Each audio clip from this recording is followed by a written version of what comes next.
Good morning, seventh graders. Today I couldn't be in class, so I want you to copy down your homework.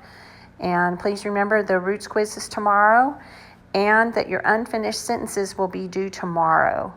The motif poem will not be due until Friday, but you can go ahead and write that down. Also, if you would write down on your anticipated absence form whether you're going to be gone for Spanish, honor Spanish, and reading to children at the school, or whether you're going out of town early, please write down on your anticipated absence form what you'll miss, and either I can sign it or Miss Hines or whoever's subbing for me at that moment can sign it for you.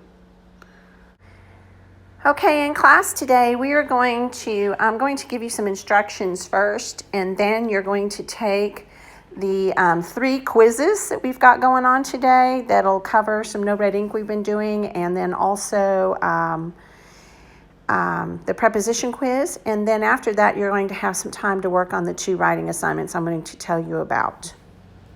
Okay, the first thing I need you to do is to go up and get the handout that says Cooties on the top.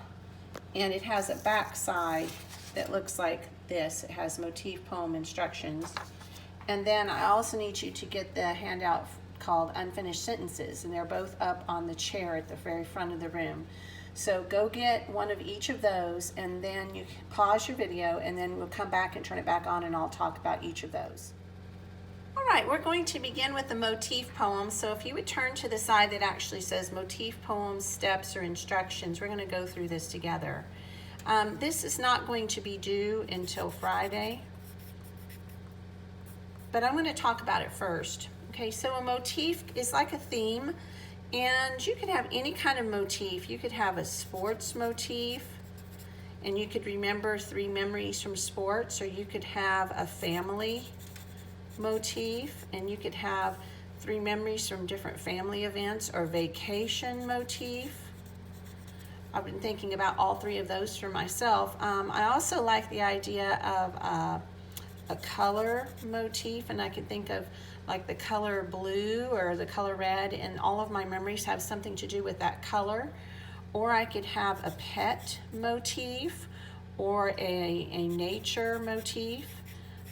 And I could have memories that have to do with each of those. So you're going to end up picking one of these, okay? And so I've decided I'm going to choose. I know this is going to sound really silly.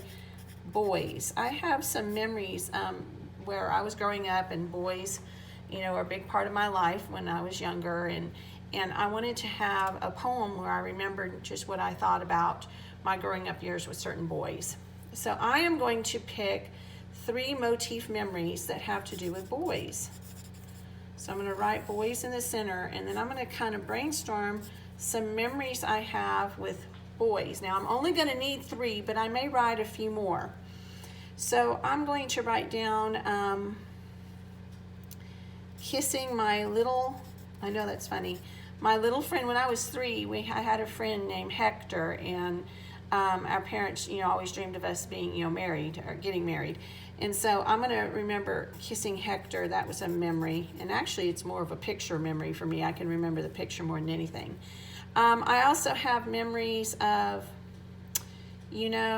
my friend Bobby growing up. We used to play in the bushes and double dog dare kissing each other. You'd think that this was a kissing memory. It's not. Here's another one. I have a friend named Kenneth Grant growing up, and he was at a dance with me, and we were both just sitting there and not really dancing, and that was kind of an embarrassing moment memory with a boy, which was kind of funny. Another one has to do with a guy named Peter Byer, and he was a special needs student kid that lived down the street from me, and he was much older than I was, but he went to the same high school, and there's a memory of him. I'll tell you more about it in my poem. And then there's another Bobby memory of us when we were seniors in high school. So these are the 3, or these are a bunch of memories, and I think I'm going to pick Kenneth, Peter Byer, and Bobby as my 3 stanzas, and I'll show you what that means in a minute. So this is going to be my first memory my second memory, and my third memory. And they all have to do with boys. So that's what you're going to do. So like if you have sports, you could have like a little league memory, a pee-wee football memory, and a middle school football memory or something. It could be 3 different memories of different times. If you have vacations, you could write about the Walt Disney vacation, the Grand Canyon vacation, and the trip to the Bahamas, whatever you've got going on. You're going to choose 3 memories. Now, you're going to write a 3-stanza poem, 1 stanza per motif memory. I'll show you what a stanza is in a moment. You're going to use other poetic devices of your choosing. Now, here's some options. Imagery, that's when you use the 5 senses. Write that down. Okay, 5 senses. So like instead of saying, I went to the store, I could say, it was a sunny day when I walked outside and got in the car. I could smell the autumn trees beginning to, send their pollen into the air, and I drove into the parking lot and I saw the flashing lights. So you can see a lot of images in that. That has to do with the 5 senses. Alliteration is when they sound alike. So that's the same sound at the beginning of words. Same sound. You know what a simile is when you use like or as. This is just saying something is something, okay, a metaphor. Personification is when you give human qualities to something. Diction is, word choice.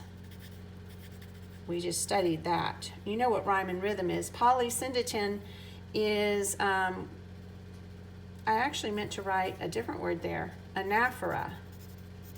And that's when you use the same word at the beginning of sentences, and repetition is just a repeated word. Now you're going to try and make your wording in a poem concise. You're going to not use a bunch of words. You're going to try to make it really powerful.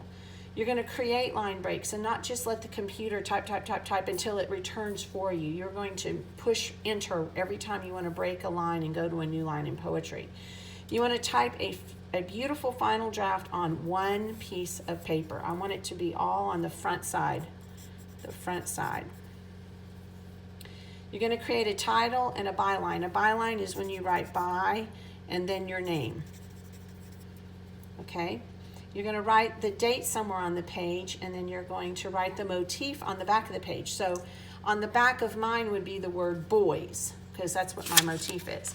Now I'm going to show you the poem. All right, here is my poem called Cooties, and you can see my creative title, and you can see my byline with my full name. You can see my 3 stanzas. Here's stanza number 1, and then there's a space. Here's stanza number 2, then a space, and stanza number 3. And then here's my date when it was written. I wrote this a long time ago. Okay, so each stanza is kind of like a paragraph in regular writing. In poetry, a paragraph is called a stanza. Okay, what I want you to do is to just read my poem all the way through. I'm not going to read it out loud to you. I want you just to pause the video and read the poem. I'm going to pull, well, that might be kind of hard.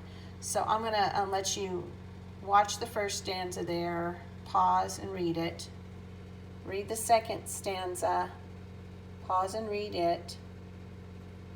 And then the third stanza. Okay, so do that on your own. Please do that. Okay, now that you've read it through, I'm going to ask you just to kind of annotate this, and it's really just label the tools. I sat alone on a wallflowered couch. It's a metaphor. So write down metaphor. This line here, when you, Kenneth Grant, you, renamed by Kenneth Grant, or actually you, Kenneth Grant, nerd companion. There's all kinds of apostrophes going on there. Label that. This next line, sat down beside me and stared at the floor. I can see that in my head. That's an image. That's imagery. Then you know what this is. You have pretty feet. That's dialogue. Dialogue really helps a poem come alive. That'd be a nice thing to use, to actually let me hear words that were said during your moment of memory. Your words danced inside me. Okay, that's personification.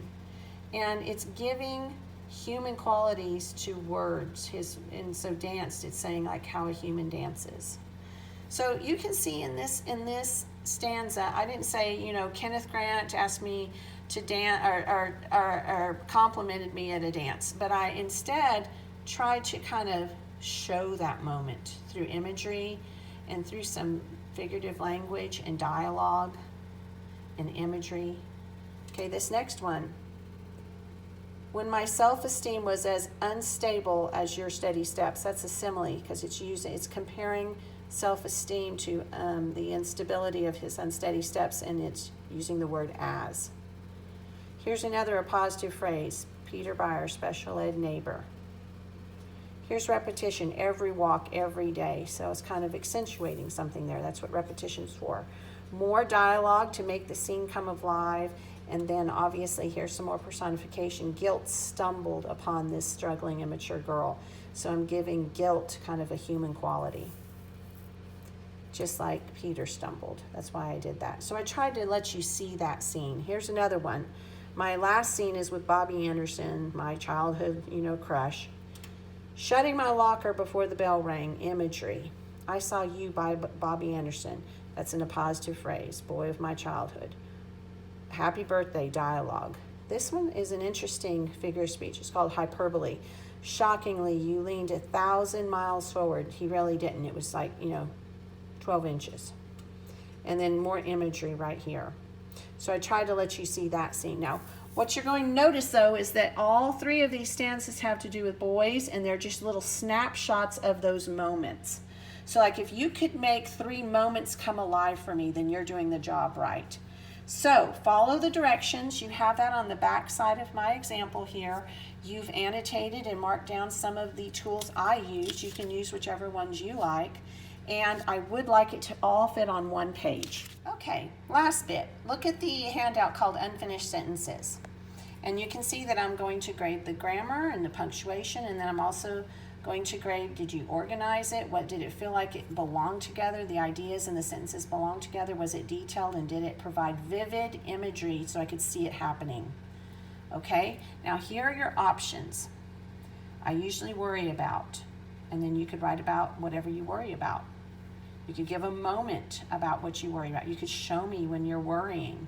You could describe what it looks like when you're worrying, or describe where you are even. I feel angry when.